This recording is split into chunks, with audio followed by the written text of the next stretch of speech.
Tom Fitton is the president of Judicial Watch, and he joins me tonight. And, sir, it's good to have you on. You filed a lawsuit regarding a meeting between Mark Milley and Merrick Garland. You say Milley wanted Garland to investigate right-wing militia groups. Can you tell us about that? Yeah, it was reported by Bob Woodward in his book. Milley went as a general to the Attorney General of the United States. They had a meeting about Donald Trump and about targeting militia groups and domestic violent extremists. I don't know what that means, but I do know what it means to target President Trump. We saw that with the lawfare. But the idea that a general would head over to the Justice Department and talk about prosecuting or investigating American citizens, including the former president of the United States, I just didn't think we'd be ever talking about something like that happening. And let's not pretend it's normal. It has the hallmarks of military intervention in our law enforcement in a way we've never seen before.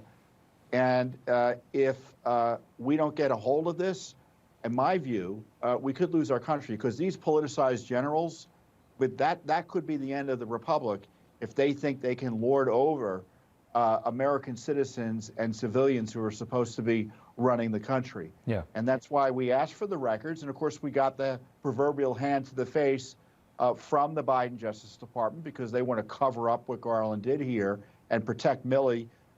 I guess in preview, I guess they're prepping for the pardon, right? Yeah. But we're going to be in federal court trying to get these records. Do you think do you think Milley wants this pardon? Do you think he's lobbying for it? I can't imagine he's not. I think he'd accept it. Yeah. And because he should be court-martialed. There's plenty of evidence to call him back in and have him court-martialed over the calls to China. Remember also, he was colluding with Nancy Pelosi, attacking then President Trump with the head of the legislature, the Speaker of the House, calling him crazy, saying, I agree with him. He's out of control. Yeah. There's got to be accountability. And in terms of what he did with China, you'd have to go back to Benedict Arnold to find something comparable. Yeah. And isn't it amazing what this election really proved? I mean, this was such a psyop on the American people. And in that moment when he did that, he was branded a hero. He was branded a patriot for saving the country from Trump. And then Trump lost the election.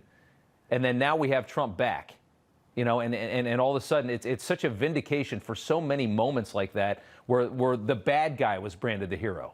And this election has reversed that. And that's what I think is so important. Tom Fitton, thank you so much. We appreciate it, sir.